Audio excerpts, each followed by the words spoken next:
안녕하세요. 저는 세종대왕과 훈민정음을 연구하고 가르치고 있는 김슬옹입니다. 우리말과 글을 널리 알리고 가꾸는 세종국어문학원 원장으로 재직하고 있습니다. 이번에 순우리말 토박이 말로 이름 짓기 강좌는 요즘 한글 특구로 떠오르고 있는 은평구에서 우리말 진흥사업의 하나로 기획한 것입니다. 은평구는 한과 연관된 진관사라는 사찰이 있고 그 진관사를 중심으로 해서 이 한글의 역사를 품은 은평구가 우리말의 전통과 아름다움을 담은 이 토박이말, 순우리말 이름을 널리 보급하기 위해서 이 강좌를 만들었습니다. 막상 한글 이름을 지으려면 어떻게 지어야 흔하지 않고 고유의 모습을 살릴 수 있을지 고민하시는 분들이 많습니다. 저 또한 이름을 슬옹으로 바꿔 지으면서 겪었던 일이 충분히 이해가 갑니다. 그런 분들을 위해 한글 이름 짓기의 방법을 정리해 보았습니다. 한글 이름을 다양하게 짓는 방법은 크게 4가지가 있습니다. 이 중 편하게 이름 짓기는 편한 대신에 창의성이 약하고요. 일반 주어 방식은 학교에서 배운 문법 지식을 활용할 수 있어서 좋지만 역시 창의성에는 약할 수 있습니다. 또 창의적으로 지어보기는 창의성은 좋지만 일반 말 만들기랑 달라서 부담이 될 수 있고요. 전통 방식은 전통 문화를 이어가는 대신에 개성이 약할 수 있습니다. 이러한 4가지 방법에서 좀 더 세밀하게 나눠서 20가지를 더 설정해 보았습니다. 모든 방법의 예들을 들었으니까 편한 마음으로 들어주시기 바랍니다. 편하게 이름을 짓는 6가지 방법부터 알아보겠습니다. 가장 편하게 짓는 방법은 사전에 있는 낱말을 그대로 갖다 이름으로 삼는 것입니다. 쉽게 지을 수 있는 좋은 점이 있지만 흔한 이름이 될 수도 있지요. 자, 이제 편하게 이름 짓는 6가지 방법을 순서대로 알아보겠습니다. 자, 먼저 표준 글말에서 가져와 삼아짓기인데요. 사전에서 멋진 낱말을 찾아서 그대로 이름을 삼는 방식입니다. 한글 이름 붐이 일어나던 초기에 이 방법을 많이 써서 여기도 보람, 저기도 보람 하는 식으로 동명이인을 많이 만들어 내었는데요. 특정 낱말이 좋다고 하여 이 사람 저 사람 둘 갖다 썼기 때문이죠. 예전에 마을 절반 여자들 이름이 영자였던 것을 떠올려보면 쉽게 이해가실 겁니다. 옷에도 유행이 있듯이 이름에도 유행은 존재하기 마련입니다. 옷은 유행이 지나면 못 입는다고 버리지만 이름은 쉽게 버릴 수도 버려지지도 않습니다. 물론 요즘에 개명 절차가 간편화되어 수월해졌으나 주변의 인식까지 한꺼번에 바꾸기란 어려운 일이죠. 이럴 때 이름을 지을 때 고려할 것과 신경 써야 할 것들이 많습니다. 그 중에 하나가 보편성과 개성 중 어느 쪽으로 방향을 잡을까 하는 것입니다. 그렇게 두고 보자면 낱말을 그대로 따오는 방식은 누구나 어렵지 않게 사전만 펼치면 고를 수 있다는 점에서 보편적인 방법이 되겠네요. 예를 들면 맑은, 보람, 우람, 나은, 세운, 나비, 바람 등을 들 수 있습니다. 이 중 맑은과 나은은 각각 막다, 낫다라는 형용사를 활용한 것이고 세우는 세우다라는 동사를 활용한 것으로 그것을 그대로 따온 것입니다. 꼭 보람, 나비, 바람처럼 명사로만 지을 필요는 없습니다. 우람처럼 우람하다라는 그런 형용사의 어근으로만 지을 수도 있고요. 이렇게 보면 마치 문법을 처음 배울 때처럼 헷갈리시죠? 그럴 필요 없습니다. 사전을 펼쳐보세요. 그리고 그중 가장 쉽게 멋진 낱말, 특별한 낱말을 골라 쓰시면 됩니다. 자, 그렇다면 이런 방식의 주요 전략은 무엇일까요? 뭐 이름 짓는데 무슨 전략이 필요하겠냐마는 무작정 사전을 펼쳐 찾아짓기보다 다음과 같은 방법들을 참고하면서 더 참신한 이름을 지을 수 있습니다. 첫째는 이 사전에 관련된, 이름에 관련된 사전에서 일반적으로 잘 알려지지 않은 그런 낱말을 활용하는 것입니다. 사람의 생각이란 한계가 있기 마련이라 잘 정리되어 있는 책을 읽다 보면 뜻밖의 성과를 얻을 수 있습니다. 둘째는 용언의 경우 활용형을 적극적으로 이용하는 것입니다. 이럴 때면 낫다라는 말에서 나은을 가져오면 무척 상큼한 이름이 됩니다. 우리말의 동사, 형용사는 활용형이 발달되어 있어서 어떻게 활용하여 발음하느냐에 따라서 그 고유의 느낌도 조금씩 달라지니 참 쓸모가 있죠. 뭐 다른 예를 들자면 곧다에서 온 곧은, 곱다에서 온 고와, 너르다에서 온 너른, 다부지다에서 온 다부진, 미쁘다에서 온 미쁜, 바르다에서 온 바른, 세차다의 세찬, 파랗다에서 온 파란, 무르다의 무르니, 하얗다에서 온 하야니, 이런 말들이 있습니다. 이 중 무르니는 동사로 쓰느냐 형용사로 쓰느냐에 따라서 확연히 다른 뜻을 가지니까 주의합니다. 나는 좋은 뜻을 지었으나 남이 알아들었을 때 그렇지 않은 경우도 고려해야겠죠. 이 고든이라는 이름을 쓰고 보니 뜬금없이 또 영국 유명 요리사 고든 램지가 생각나는군요. 이국적이면서도 발음이 점잖으니 씩씩한 아이들한테 잘 어울릴 듯합니다. 셋째는 되도록 명사 이외의 품사를 가져다 삼는 것입니다. 어릴 적 친구 중에 하리라는 이름을 가진 아이가 있었는데 그 발음이 좋아서 즐겨 부르던 기억이 있습니다. 동사 하다를 활용하여 이름으로 부르니 아주 색다르죠. 명사 이외의 다양한 품사에서 삼은 이름을 갈래비를 한번 들어볼까요? 부사에서 따온 이름으로선 널리, 두루, 바로, 솔솔, 상그레 이런 이름들이 있습니다. 상그레, 소리 없이 부드럽게 웃는 모양이라니 그런 뜻으로 지은 상그레. 멋있죠? 발음이 이국적인 것이 귀여움 많은 아이에게 붙이기 좋을 듯도 하고요. 이 동사에서 따온 이름으로는 갈마든, 가름, 넘보라, 자람, 채움, 채운, 하련, 하리, 하리라, 힘차, 힘찬 등이 있습니다. 갈마든과 가름, 이 사람 이름에 갈자가 들어가기는 흔하지 않습니다. 그 점에서는 개성 있고 좋다 할 수 있겠지만 이번엔 뜻을 잘 살펴봐야 됩니다. 갈마드는 갈마들다를 활용한 것으로 서로 번갈아 든다라는 뜻이 있고, 가름은 이제 가름하다라는 말의 어근으로 다른 것으로 바꿔 대신한다는 뜻이 있습니다. 새로 태어날 아이 태아한테, 우리 아이한테 조금은 어울리지 않는 이름일 수도 있겠지요. 형용사를 활용한 것으로는 굳셈, 굳셈, 빛이나 빛나, 빛나라, 하얀이, 하얀 등이 있습니다. 빛나, 하얀이라는 이름은 이제는 조금 흔해졌죠. 연예인 중에도 있고요. 또 제 주변에는 빛나라는 이름도 있습니다. 또 조사에서 따온 이름으로 라와, 보단, 보담이 있습니다. 특히 라와는 보다라는 말의 옛말로 아는 이가 별로 없어서 희소성, 창의성이 있고 발음에서 오는 편안함도 있으니까 이런 아주 아기 이름으로 좋을 수 있습니다. 자, 두 번째는 이제 입말에서 가져와서 삼아짓기인데요. 일반 명사는 당연히 맞춤법의 규칙을 따릅니다. 이를테면 꽃, 꽃에다가 치읓받침, 꽃을, 꽃, 치읓받침, 을. 이런 말은 입말에서는 꽃, 꽃을이라고 발음하지만 글말에서는 좀 전에 말씀드린 것처럼 치읓받침을 정확히 밝혀 적어야 됩니다. 만일 글말에서 입말을 그대로 적는다면, 이를테면 꽃, 디귿받침, 꽃을 이렇게 적으면 문법에 맞지 않은 비문법적, 맞춤법에 어긋난 표기가 되는 것이죠. 그러나 고유명사에서는 그런 맞춤법을 지키지 않고 입말을 그대로 삼을 수 있는데 표기에서도 꽃, 디귿받침, 꽃을 이렇게 쓸 수 있습니다. 자, 이런 식의 이름은 고유명사이기에 가능한 것이죠. 고유명사는 말 그대로 고유한 이름을 말합니다. 사람 이름, 동물 이름, 대체 쓰는 이름이 다 고유명사지요.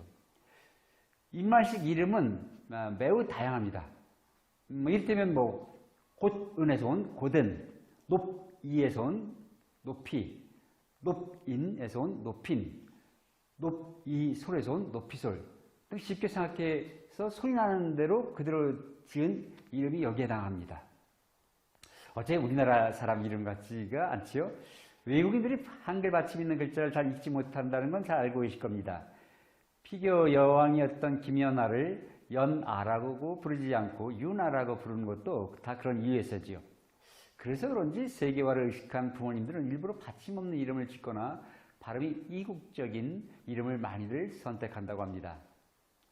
개인적으로는 한글 받침에서 오는 오묘한 묘를 그대로 살렸으면 하는 바람이지만 한편으로는 외국 이름, 한국 이름 따로 만들지 않아도 된다는 점에서 꽤 실용적이라는 생각을 했습니다. 자, 이런 방식의 주요 전략을 알아보겠습니다. 요즘 아이들이 쓰는 인터넷 이름을 보면 맞춤법을 따르지 않고 소리나는 대로 표기하는 경우가 많은데요. 이 때문에 한글이 파괴되고 있다는 우려 섞인 목소리도 많이 나오고 있답니다. 하지만 이를 이름에 적용하면 소리 위주로 짓는 한글 이름의 특성을 반영하면서 뚜렷한 개성을 드러낼 수 있는 효과를 주기도 합니다. 뭐 이를테면 봄이가 봄이, 말이가 마리로 소리 나는 대로 읽었을 뿐인데 아주 예쁜 이름이 되었지요. 한 가지 정보를 드리자면 우리말의 그 자음 중에서 유성 울림소리, 니은, 니을, 미음, 이음, 또 홀소리는 다 울림소리고요. 이렇게 울림소리 끝나는 이름이 발음상 좋습니다. 아니면 뭐 꽃니랑, 꽃이랑에서 왔죠. 꽃답이, 꽃답이에서 왔죠. 꽃샘이, 꽃샘이에서 왔습니다. 맑음이, 말음이에서 왔고요. 빛남이, 빛남이에서 왔습니다.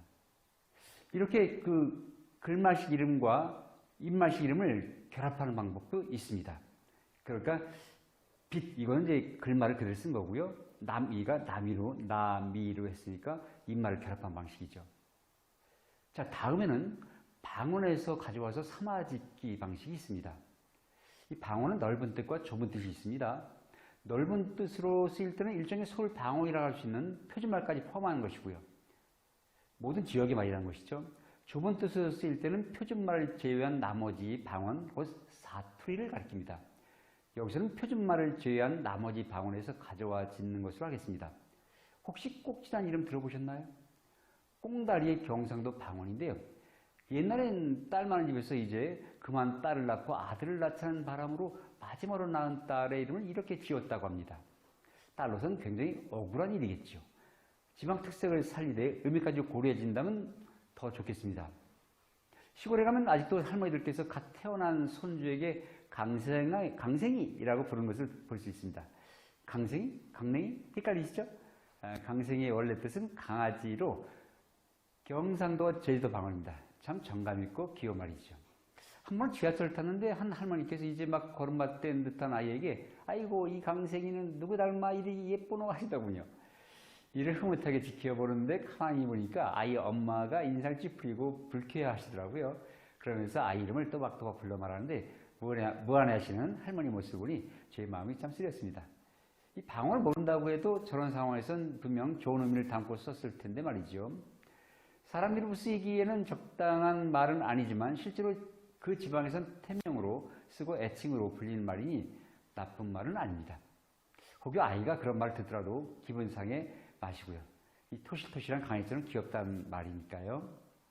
자, 이런 방식의 주요 전략은 어떨까요? 여러분 구롬비라고 아시나요?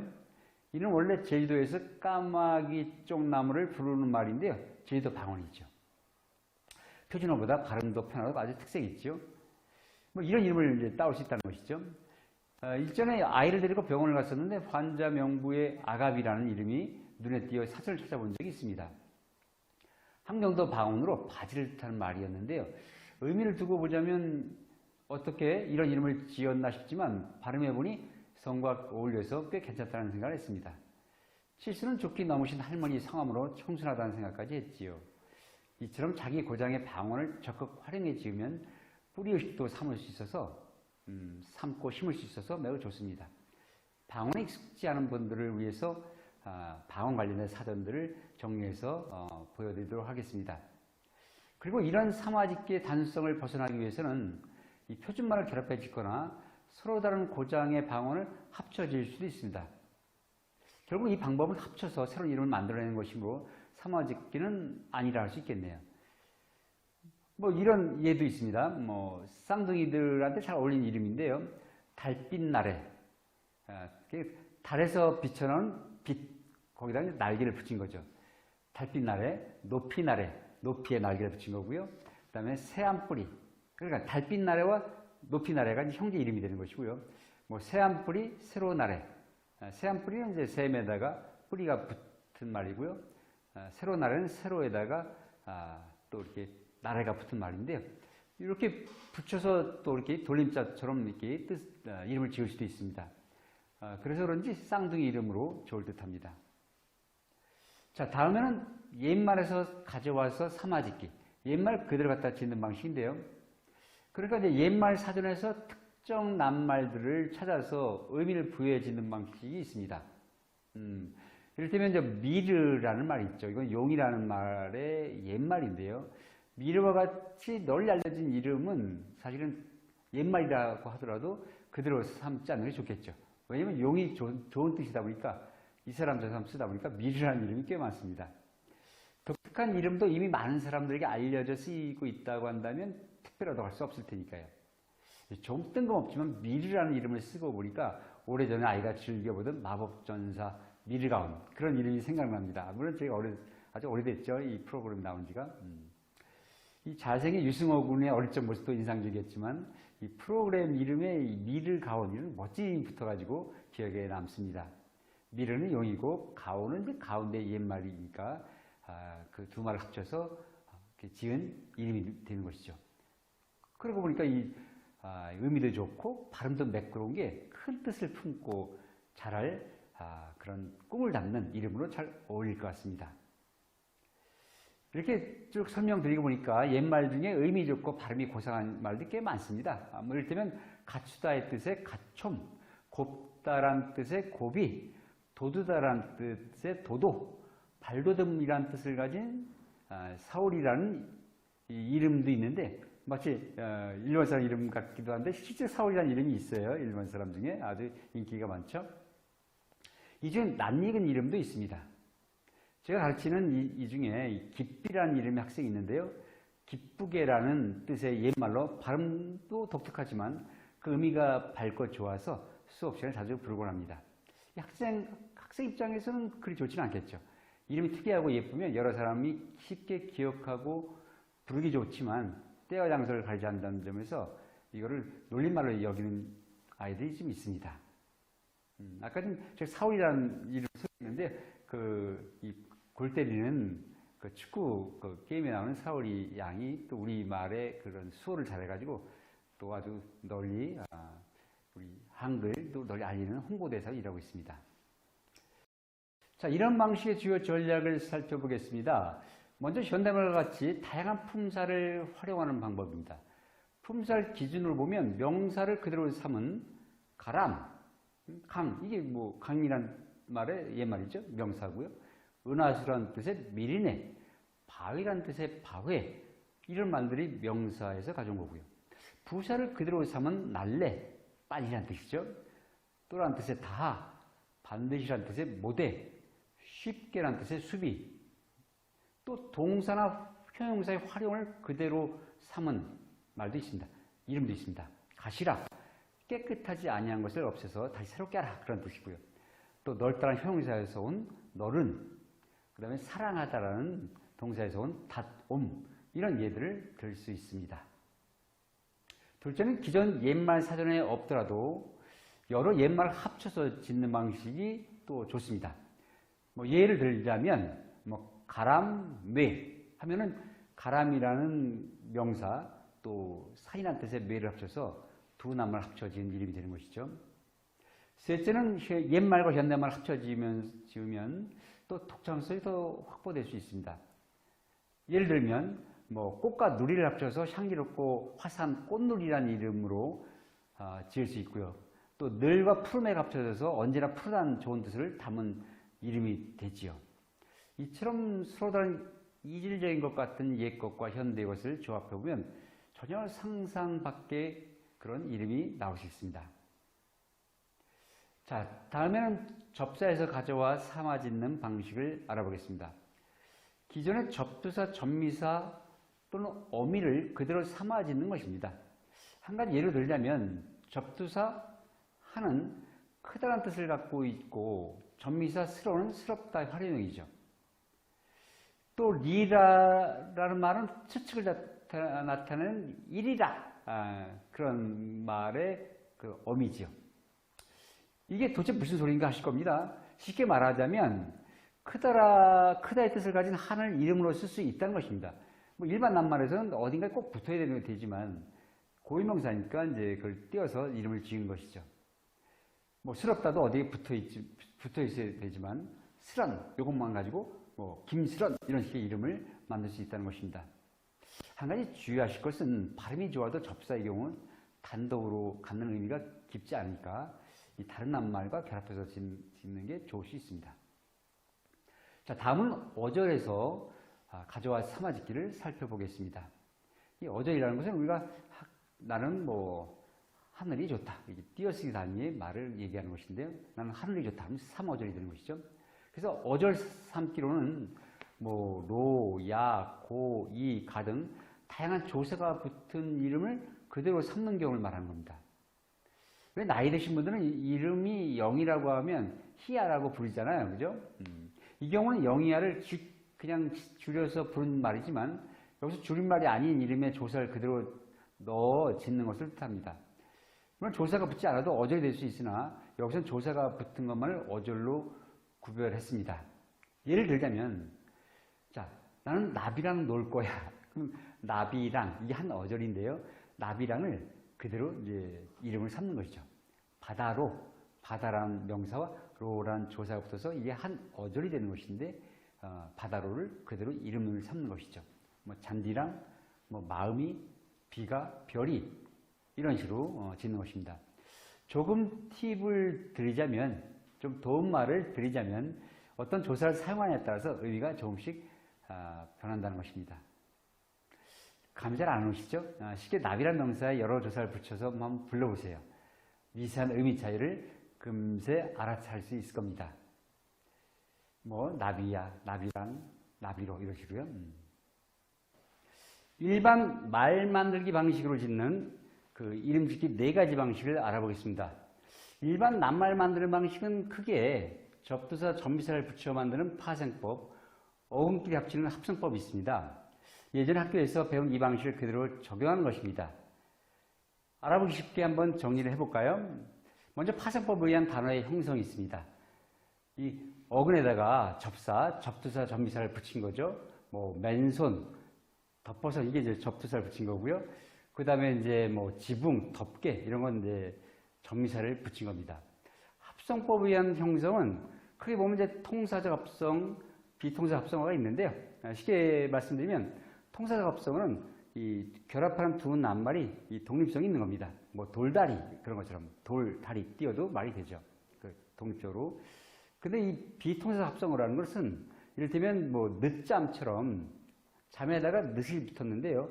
늦이라는 그 이 어간이죠. 늦다. 보통 이제 우리가 명사를 꾸며줄 때 늦은 잠 이렇게 해야 되는데 그 은이라는 어미가 없이 늦잠 이렇게 되어 있습니다.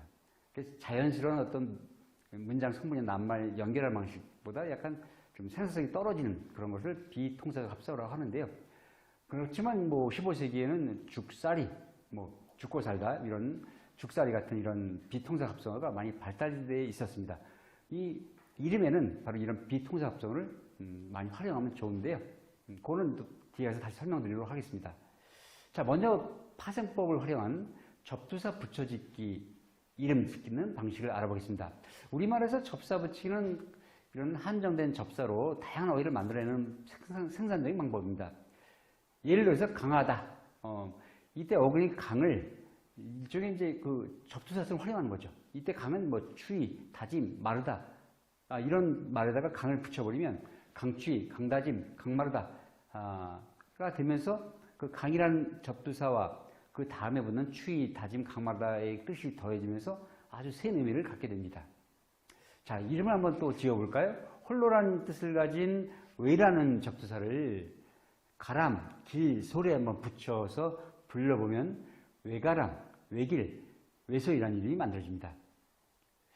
또 큰의 뜻을 더하는 접두사, 이 한이라는 접두사를 활용해서 가람, 뭐 빛, 뭐 가람샘 여기 이제 붙여버리면 한가람, 한가람빛, 한가람샘 이런 이름이 되는 것이죠. 접두사 붙여짓기는 이렇듯 우리말 특성을 살려서 기존의 접두사를 활용해 이름을 짓는 방식입니다. 자, 이런 파생법을 활용한 주요 전략을 살펴보겠습니다. 먼저 일반적으로 잘 알려진 그런 접두사를 활용하는 방식입니다. 이를테면 뭐 한이라는 접두사는 많이 알려지지 않았습니까? 그러고 보니까 한성이라는 이름을 가진 예 제자가 생각이 납니다. 성이 이제 장씨라서 이 한성이라는 이름이 갖고 있는 열애 이미지를 이 장이라는 이름이 성이 붙으니까 장한송이 뭐 이렇게 전혀 다른 느낌으로 만들어내는 아주 독특한 이름이었습니다. 이름만 부르면 금방 쓰러질 듯한데 서울 붙이니까 단단하고 굳센 느낌이 들었거든요.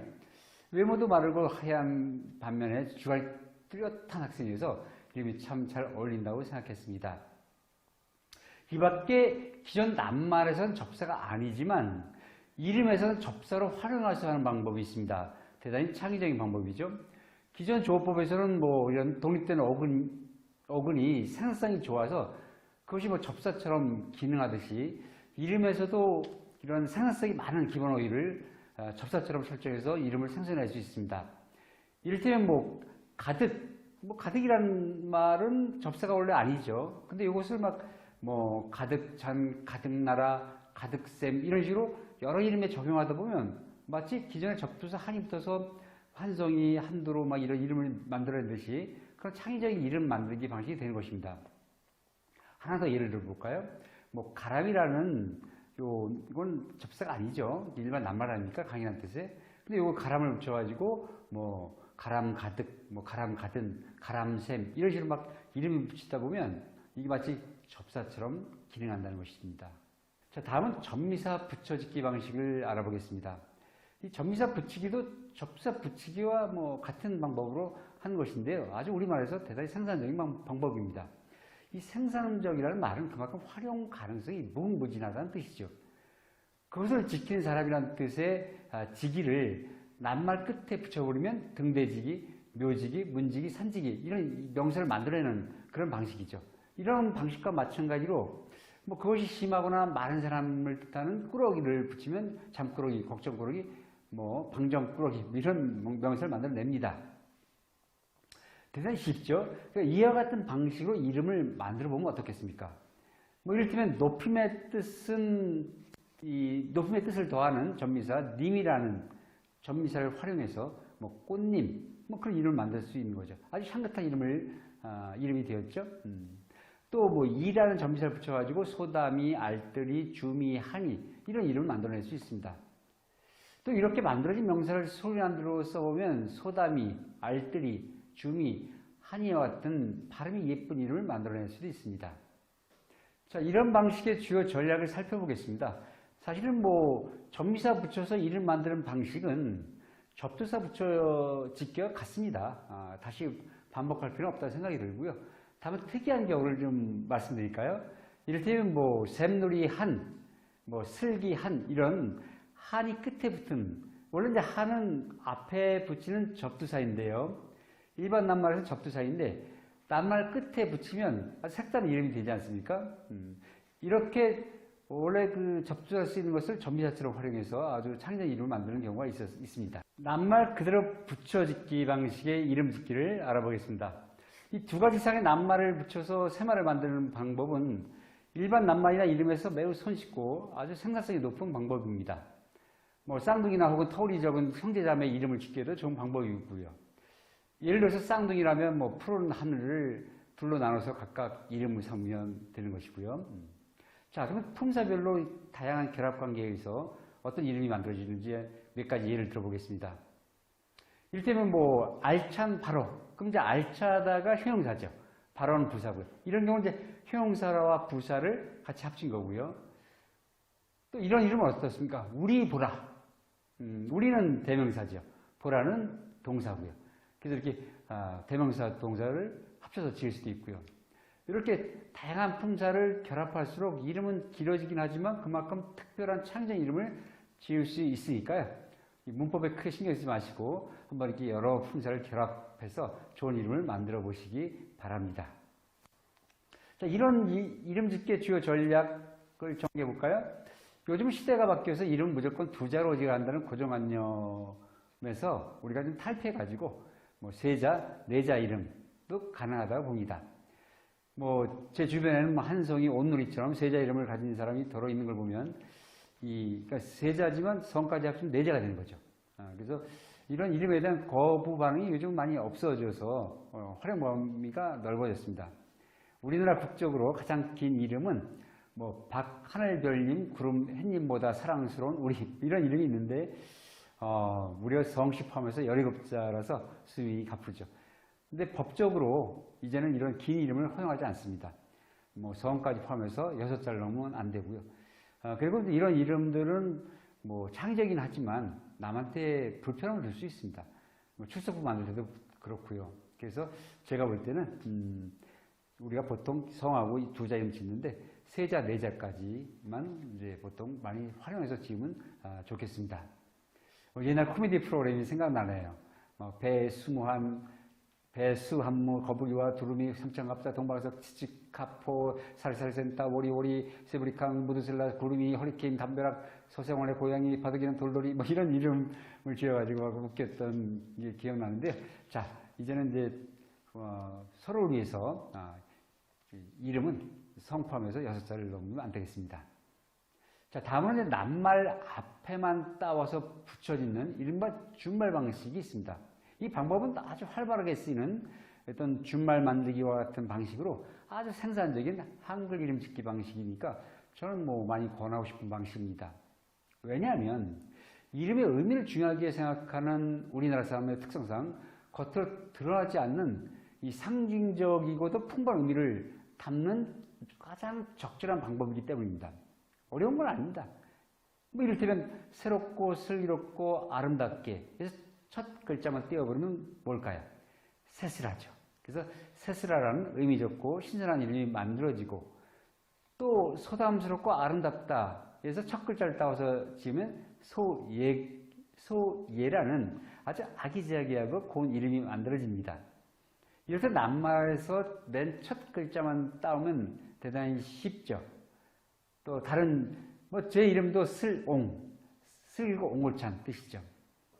낱말에서 첫 글자만 따오는 이런 방식의 주요 전략을 살펴보겠습니다. 되도록 흔하지 않은 낱말만으로 좋아하는 의미를 담아 짓는 것이 가장 좋습니다. 그런데 만약에 해당 낱말 모두 흔하지 않은 낱말로 찾는 것이 부담스러울 때는 적어도 한 낱말 흔하지 않은 낱말로 택하는 것이 좋습니다. 제 이름 스롱이라는 이름도 슬기롭고 옹골차다는 말인데요. 이 슬기롭다는 말은 뭐 흔하디 흔한 좋은 뜻이지만 흔하디 흔한 낱말이죠. 그런데 옹골차다라는 말은 그 당시로 보나 지금으로 보나 대단히 그 특이한 낱말입니다. 그래서 두 개를 합치니까 아주 개성 이름이 되었고요.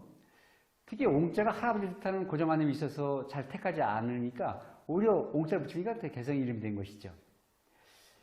제 이름이 너무 좋다 보니까 제 이름을 그대로 갖다 쓴 연예인이 있습니다. 2AM의 임수롱. 아주 훈훈한 외모를 가진 아주 멋진 청년인데요.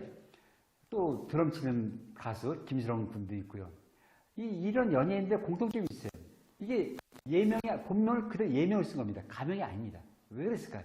이름이 좋으니까 그런 것이죠. 참 훌륭한 부모님을 둔 연예인들입니다. 창의적으로 이름 짓는 방법을 알아보겠습니다. 이 창의적으로 이름 짓기는 수많은 방법이 있을 수 있습니다. 다만 무엇이 창의적인지는 상대적이기 때문에 여기서 짓는 방법이 창의적인 것만 소개해 보겠습니다. 특별한 방법이라기보다도 일반적인 말 만들기와 다른 방법들이라고 보면 되겠습니다. 일반 낱말이라면 일반적인 말 만들기를 따르는 것이 좋겠지만 이름이란 고유한 것이므로 꼭 그럴 필요는 없습니다. 그래서 창의적 이름 짓기에는 모두 7가지 방식을 제가 소개하겠습니다.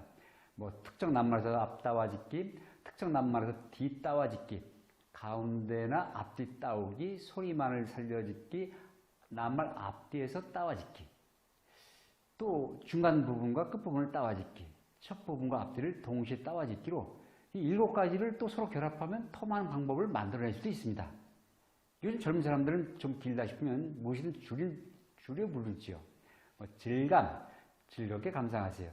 무도, 무한도전, 뭐 이런 텔레비전 프로그램 외에 일상어까지 아주 많이 쓰이고 있는데요. 이런 현상은 무조건 좋다 할 수는 없지만 이런 방식도 수용해야 다양하고 창의적인 이름 짓기가 가능하다는 것입니다.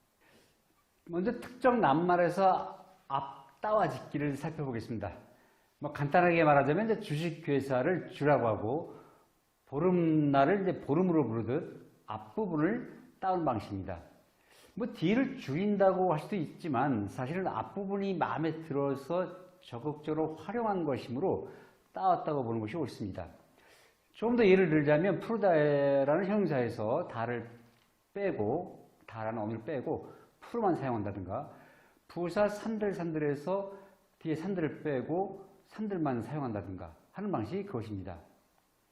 자, 이런 방식의 주요 전략은 동사 진이다에서 종결음이 다를 빼면 발음이 이국적인 진이가 되는 것처럼 이렇게 앞부분을 따오는 거니까 뒤에 다를 빼는 방식, 이런 전략이 있고요. 자, 이런 방식은 일상 언어에서도 꽤 독창적인 이름을 얻을 수 있는 그런 좋은 방식입니다. 그러니까 특히 형용사나 동사 기본형에서 다를 빼보면 의외로 재밌는 이름을 찾을 수 있습니다. 다음은 특정 낱말에서 그 뒤를 따와짓는 방식을 살펴보겠습니다. 뭐 쉽게 예를 들면 이제 바깥 나들이를 나들이라고 한다든가 노름판, 싸움판에서 판을 따오는 그런 방식인데요. 이를테면 이제 빙그레에서 뭐 그래, 뭐 지나가리라 해서 날이라, 아롱다롱에서 다롱, 오순도순에서 도순, 뭐 동그라미에서 라미, 독수리에서 수리, 다스림에서 스림, 이렇게 낱말의 뒷부분만 따와서 짓는 방식입니다. 저는 특히 스리라는 이름이 마음에 드는데요. 이 할리우드 그 배우인 탐 크루즈 딸 이름이 스리라고 하죠. 좋아하는 배우라서 일부러 찾아봤는데 아주 멋지게 생겼더라고요. 아주 동서양이 적절히 조화된 발음이라고 한다면 더 멋있게 들리기도 하죠. 자, 이러한 방식의 주요 전략을 살펴보겠습니다. 이 방식은 이제 뒤에서 따온 거기 때문에 뭐 동사, 형용사보다도 뭐 다른 품사에서 이렇게 따오는 게 더 좋을 수도 있고요. 그리고 또 따와서 짓다 보니까 뒤를 따오다 보니까 앞에 성과 잘 어울리게 할 수 있거든요. 뭐 이를테면 성이 피시인 사람이 어라라는 이름을 가지면 피어라라는 아주 멋진 이름이 되죠. 그래서 뭐 피어라는 말이 그 어라를 따와서 또 성과 어울리니까 또 그런 일상적인 말과 연관돼서 멋진 이름이 되었습니다. 자, 다음에는 이제 가운데나 앞뒤 따와서 짓는 방식을 살펴보겠습니다. 이 앞따오기나 뒷따오기처럼 기존 낱말을 더 많이 변형시킨다는 점에서는 같습니다.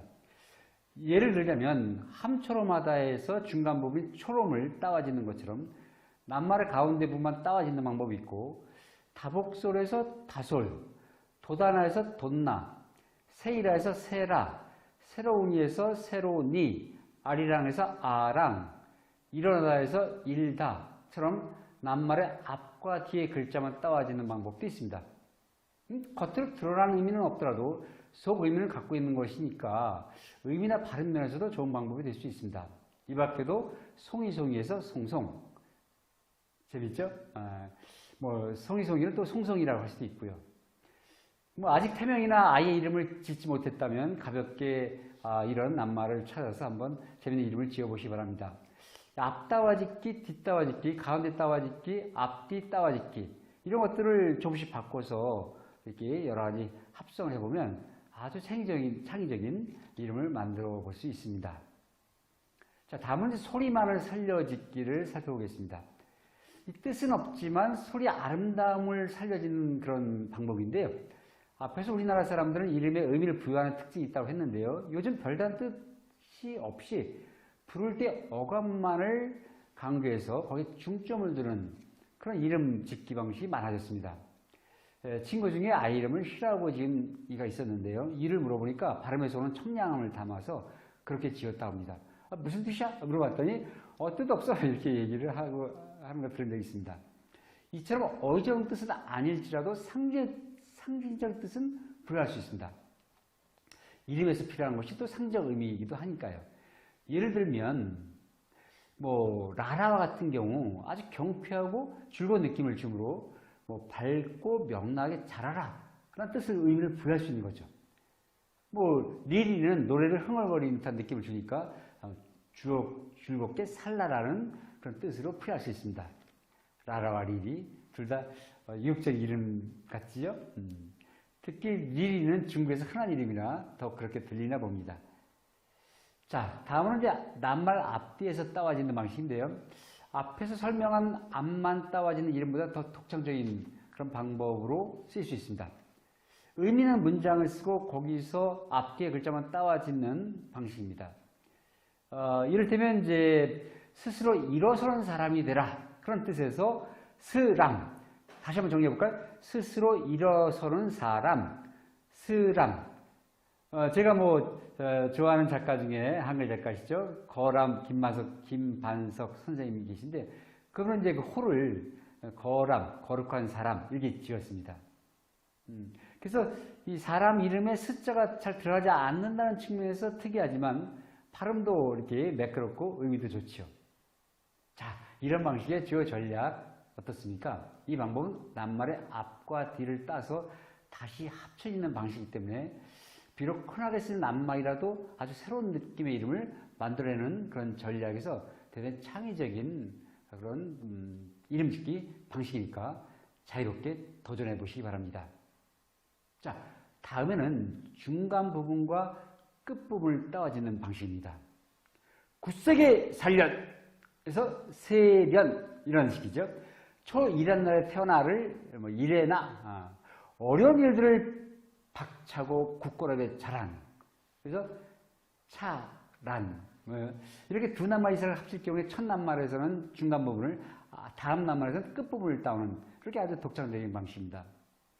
자, 이런 방식의 주요 전략은 활발하고 다양한 어미의 변형을 잘만 활용하면 아주 뜻하지 않은 아주 개성 있는 창의적인 이름을 얻을 수 있다는 것입니다. 따라서 흔하지 않은 낱말을 찾기보다는 여러 가지 어미 변화를 이용해서 지으면 아주 창의적인 이름을 지을 수 있습니다. 자, 다음은 첫 부분과 앞뒤를 동시에 따와 짓기인데요. 자, 이를테면 슬기롭고 아름다워라. 그래서 슬아라 이렇게 짓는다든가, 예쁘고 아름다워라 해서 예아라. 첫 부분과 앞뒤의 글자를 동시에 따오는 방식으로 보통 세 자 이상 이름을 지을 때 유용합니다. 이런 방식의 주요 전략은 지금 설명드렸듯이 앞의 방법과 마찬가지로 이 방법도 매우 독창적인 전략이라는 것인데요. 그만큼 이제 많이 활성화되지 않은 방식이죠. 그래서 욕심을 내서 뒷부분의 낱말을 옛말이라 흔하지 않은 낱말로 골라서 활용한다면 더 개성있고 독창적인 이름을 얻을 수 있습니다. 자, 다음 이제 부분따와 합쳐짓기 이름 방식인데요. 부분따 합쳐짓기는 필수 낱말 중에서 최소 한 낱말은 온전히 놔두고 나머지 낱말에서 특정 부분을 따와 짓는 방식입니다. 이를테면 늘박이란 이름은 늘이란 부사와 밝은 박다의 박, 이 어간을 갖다 붙인 것인데요. 뒤 낱말은 어미를 잘라내 어간만 갖다 붙인 거죠. 늘은 그대로 쓰고요.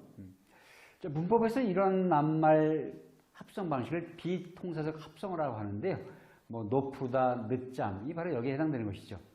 이는 곧 높고 푸르다, 늦은 잠에서 높고의 고가 안 붙었죠. 늦은의 은이 안 붙었습니다.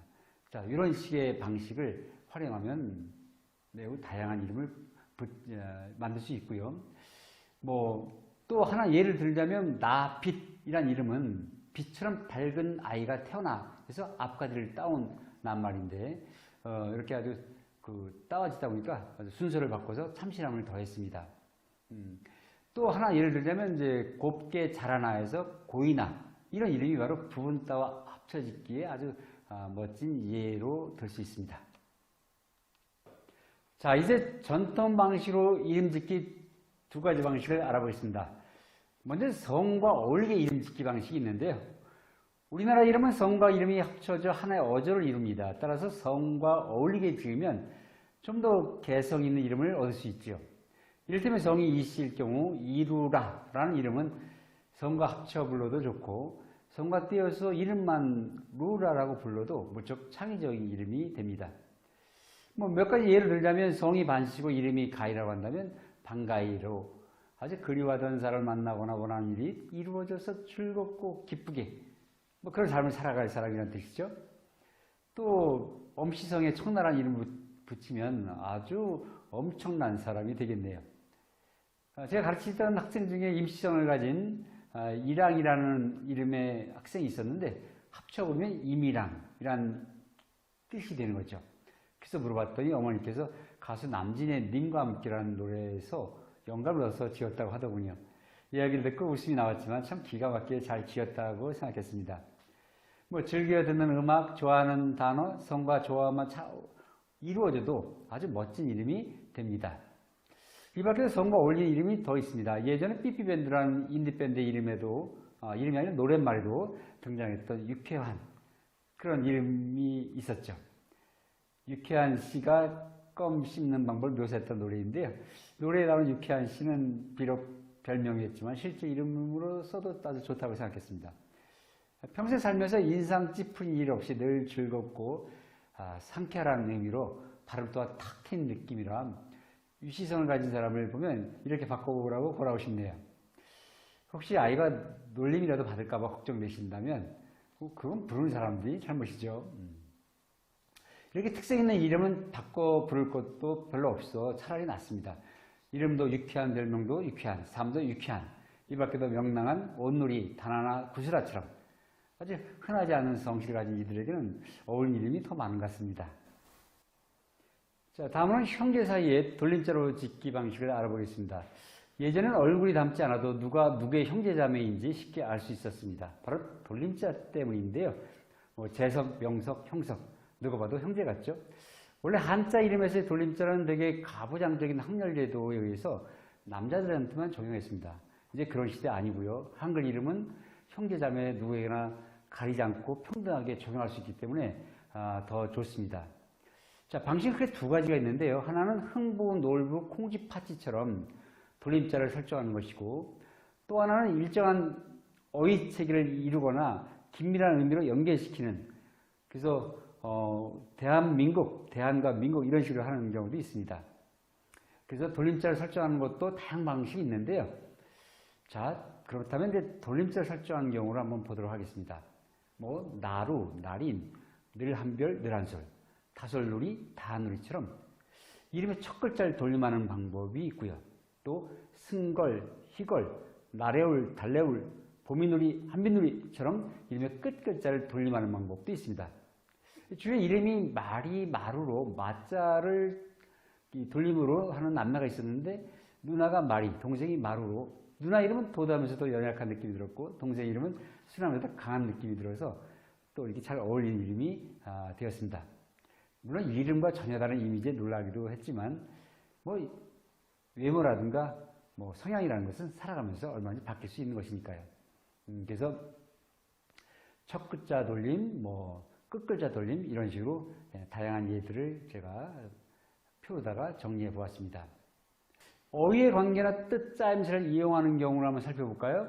이런 경우는 형제 자매 이름으로도 좋고 쌍둥이나 쇠쌍둥이에게도 유용한 방법입니다. 해, 달, 별처럼 비연속 관계 어휘로 이렇게 돌림자로 삼아도 좋고요. 또 참 아름다움처럼 연속 관계로 맺은 어휘를 돌림으로 삼아도 좋습니다. 또 뜻을 돌림하는 방법도 있습니다. 이를테면 할인 단비, 그래서 하늘에서 내린 단비처럼 아주 그냥 많은 사람들한테 축복을 주는 이런 뜻을 더하니까 할인과 단비가 서로 연관이 되죠. 이렇게 뜻을 돌리면서 짓는 방식도 있습니다. 자, 이런 방식의 주요 전략을 정리해 볼까요? 먼저 한자 이름과는 다른 전략을 생각해 보는 것이 어떨까요? 한글 이름은 나라, 난세, 내리, 누리처럼 자음만, 니은이란 자음만 돌림할 수도 있고요. 어진이, 열림이, 언덕이처럼 모음만 돌림을 설정할 수 있습니다. 이런 것들은 한자 이름과는 전혀 다른 방식의 돌림이죠. 또한 독립적으로 쓰일 수 없는 음절만을 돌림자로 삼는 한자 이름과는 달리 꿈모금, 별모금, 꿈모아, 샘모아처럼 하나의 낱말을 돌림으로 설정할 수도 있습니다. 이 다음으로 역시 한글 이름에서나 가능한 뜻 돌림을 잘 활용하는 경우인데요. 개인적으로는 가온, 누리, 가온이 이제 가온이라는 뜻의 옛말이고요. 누리는 세상이라는 뜻이죠. 이렇게 뜻 돌림 이름이 참 마음에 듭니다. 세상 가운데 둘도 없는 형제라 상속이다 뭐다 해서 물질로 인해서 형제자매 간에 참 갈등이 많은 그런 세상에 참 아름다운 이름이 된다고 생각합니다.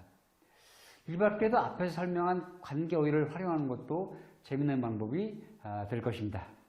자, 이렇게 아주 여러분들이 좋아하는 낱말들을 골라 서로 연관시키면 뜻하지 않은 진짜 아름다운, 멋진, 마음에 쏙쏙 드는 모두에게 도움이 되는 그런 돌림자 이름을 만들 수 있습니다. 자, 이제 순우리말, 토박이 말로 이름 짓기 어렵지 않으시죠? 주변에 많이 알리시고 함께 나눠주시기 바랍니다.